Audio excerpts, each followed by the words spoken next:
Hello, my sweet friends. Welcome back to the Book Nook. I'm Raggedy Auntie, and with me today is Auntie Purl. We have a really incredible book for you today. It's called Nutcrackers and Pirates. It's about a boy's journey into dance. It was written by my friend Charmain Zimmerman Brackett, and the illustration and design was by Ashlee Henry.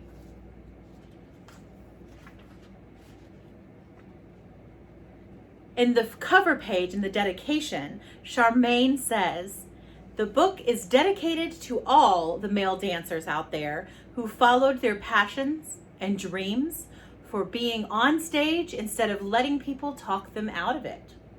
Special thanks to Jessica Brackett Carroll, Marion Lambert Yu, and Rachel Bishop." Let's start. Sports are important to a lot of people. My dad played soccer when he was growing up. He even played it in college. When I was younger, I played soccer and baseball. I liked sports, but I wasn't the fastest on the team. I started to think sports weren't my thing, but what else could I do?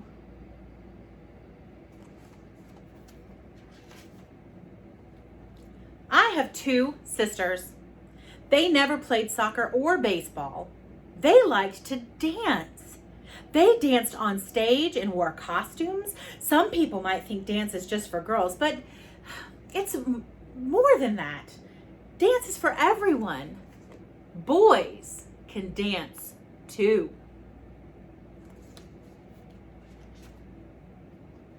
At Christmas, my sisters were in a ballet called the Nutcracker.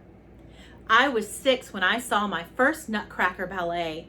It's about a little girl named Clara, whose uncle gives her a toy nutcracker at a Christmas party.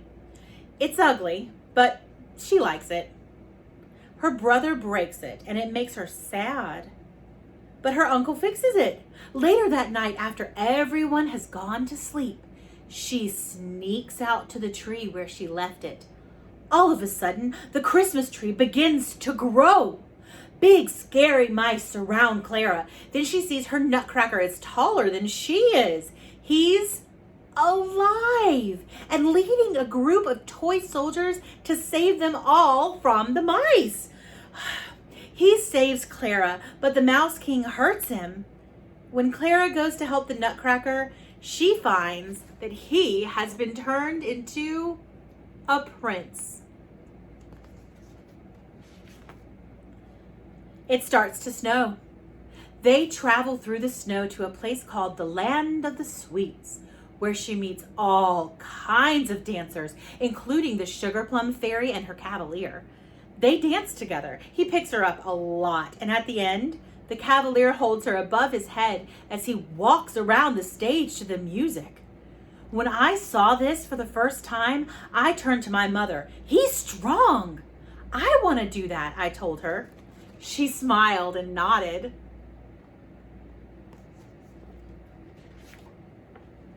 A few weeks later, my mother enrolled me in ballet classes at the same studio where my sisters danced. There weren't a lot of boys taking classes, mainly girls. I wasn't sure why, because dance is a type of exercise except to music. The girls wore leotards to class, but boys wore a white t-shirt and a black pair of shorts. I thought it was fun to take ballet.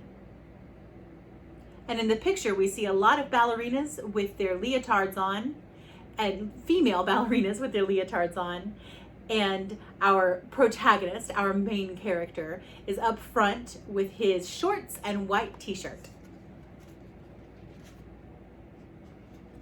The next year, I danced in my first Nutcracker. I was a soldier, and I got to fight the mice who attacked Clara. We got to dance with wooden swords. I've danced in a lot of different shows. I've been a fierce wolf, a one-handed pirate who danced with a sword, and a kingly lion who saved the world from an evil ice queen.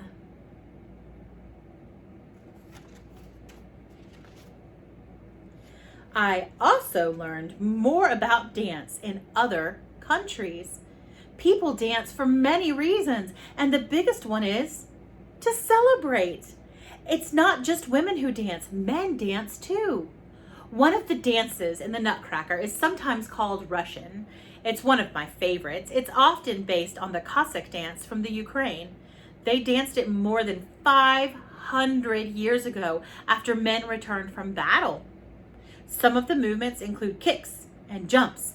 My favorite is the toe touch, when a man jumps in the air and touches the tips of his toes with his fingers. They are hard to do.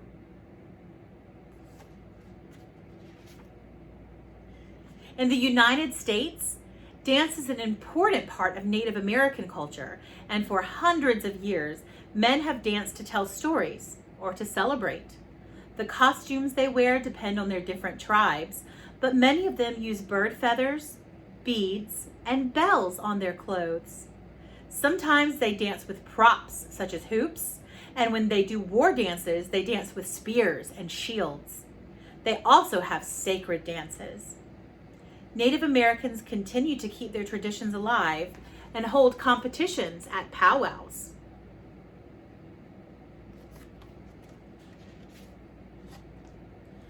Men in Africa dance for the same reasons. There are more than 800 ethnic groups in Africa. Each has a different type of dance.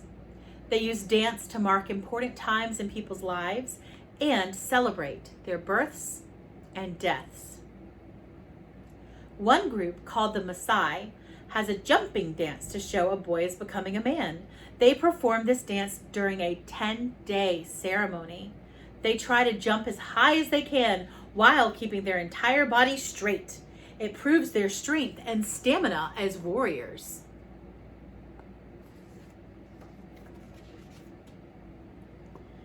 Besides taking ballet at the studio, I take modern dance at school. They also teach tap, jazz, and African dance.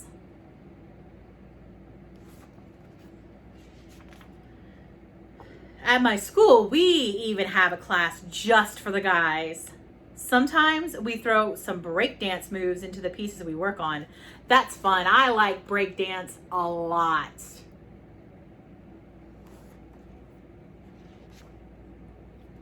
I found I could dance other places besides the ballet and school. I've danced in musicals with some of the local community theater groups and the college. The more I danced, the more I remembered my original reason to dance. I wanted to be able to do those lifts that I saw when I was little. So I started working out with weights and working on my strength. And I began to take partnering classes to learn the proper way to lift the ballerina and walk with her high above my head without anyone getting hurt. And one year, it happened.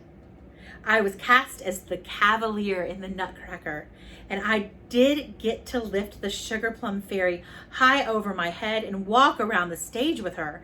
My mom was proud and cried happy tears that day.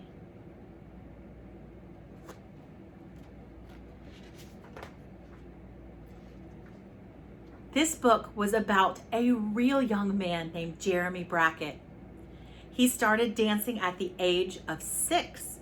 He's danced in numerous productions of the Nutcracker and branched out into community musical theater, dancing in multiple roles with different theater companies. He dances because he enjoys it, and yes, dancers are strong. And there's a few pictures of Jeremy, one of him doing the famous toe touches that he spoke about, and some more of him with his Sugar Plum Fairy as the Cavalier, lifting her high, high, high over his head. And I hope that you can see them. What a great book about a real person. Thank you so much to Charmain for writing this book and for Jeremy for letting this book be written about him. It's not often that we talk about male dancers, but I love to watch male dancers just like Jeremy did when he was a kid. Thank you so much for joining me today. I hope you stay happy, stay healthy, and keep reading.